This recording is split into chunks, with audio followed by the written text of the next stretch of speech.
Memupuk karakter kuat anak kita. Karakter anak yang kuat, hebat, dan bagus sebetulnya disebabkan oleh orang tua. Sebaliknya, karakter lemah seperti mudah menentang orang tua, parahnya durhaka, manja, penakut, dan lari dari masalah juga berasal dari pola asuh orang tuanya. Semua anak terlahir fitrah, sifatnya murni bagaikan lembaran putih nan kosong. Faktor lingkunganlah yang mengisi karakternya.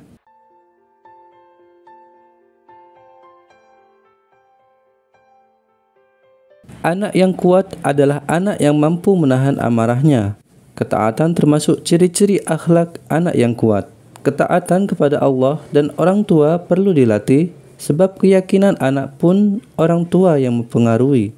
Sebagaimana hadis Nabi Muhammad SAW, setiap anak lahir di atas fitrah. Kedua orang tuanya lah yang menjadikannya beragama Yahudi, Nasrani, atau Majusi.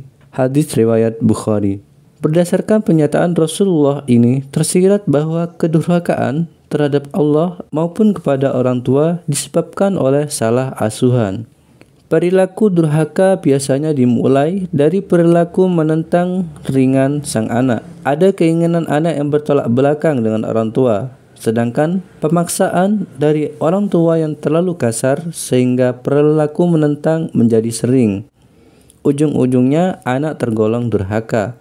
Pemerhati anak Yuti Widiati, penulis buku Senyaring Tawa Ananda, memperkuat fakta ini.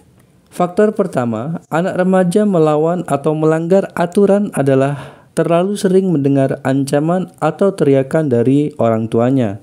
Faktor kedua, perlakuan orang tua yang tidak lembut kepada Ananda kelak akan dibalas olehnya.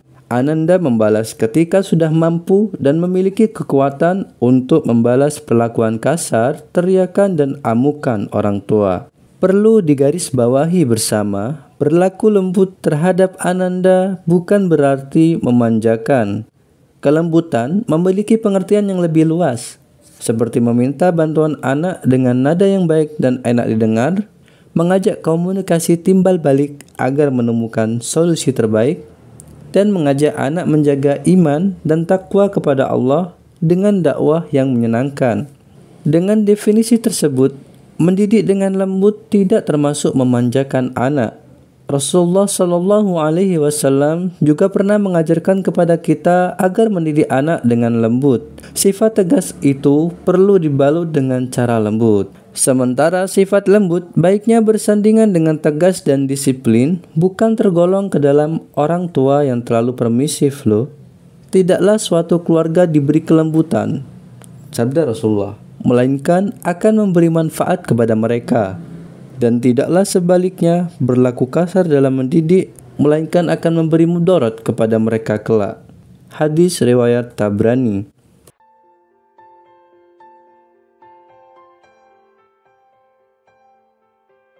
Kemampuan memecahkan masalah sehari-hari perlu dilatihkan. Kemampuan ini berguna untuk eksplorasi dunia dan pengalaman yang akan dimiliki sang anak. Seperti halnya dalam bermain dengan teman sebaya, memahami aturan bermain, perebutan mainan, dan sebagainya. Mari kita bayangkan tentang kemampuan memecahkan masalah yang harus dimiliki anak kita. Bagaimana jadinya bila anak kita tanpa mereka sadari sedang dikekang kreativitas memecahkan masalah? Sementara fenomena yang ada tidak hanya kakek-kakek dan nenek-nenek mereka, beberapa orang tua tidak membiarkan penglihatannya lepas sedikit pun dari gerak-gerik anak saat bermain.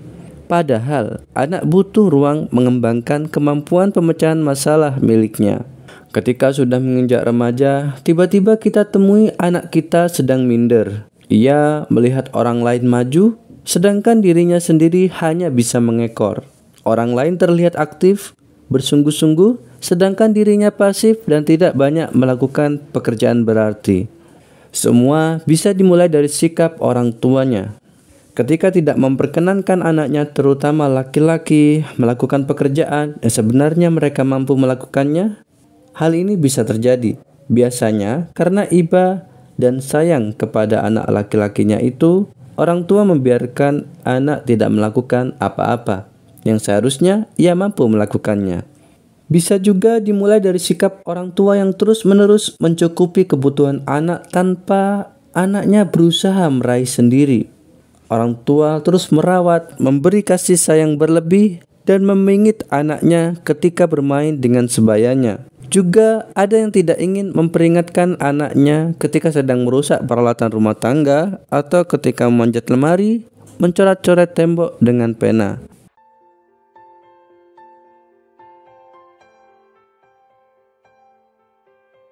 Memupuk keberanian kepada anak akan meningkatkan kemampuan pemecahan masalahnya. Suatu misal terhadap kegelapan, anak biasanya mendapatkan informasi dari teman atau media lainnya bahwa di kegelapan ada hantu. Kita bisa memupuk keberanian anak dengan memberikan solusi berupa pendekatan agama, dan ini sangat dianjurkan. Semisal menyuruh anak membaca basmalah sebelum masuk daerah gelap di rumahnya misalkan. Juga menyampaikan bahwa kita juga membaca basmalah sebab Rasulullah juga membacanya. Rasulullah pernah mengajari Anas bin Malik agar membaca basmalah. Saat itu setan sedang membuat kuda yang ditunggangi Rasul, dan Anas yang masih kecil duduk di depan, terpeleset kudanya. Rasulullah meminta Anas membaca basmalah karena sesungguhnya basmalah membuat setan yang menggoda mereka mengecil seperti seekor lalat. Banyak cara memupuk tentang keberanian, contohnya dengan menceritakan kisah-kisah pemberani dan para sahabat Nabi dan Rasul. Mengajari pula anak berani menolak orang lain menyentuh bagian pribadinya sangat penting. Apabila anak masih balita, dapat dilatih dengan cara bersosialisasi dengan sebayanya, memuji dan memotivasi agar berani menerima hadiah dari paman-pamannya, sembari mengajari ucapan berterima kasih. Wallahu alam bisawab. Parenting penting kita pernah jadi anak.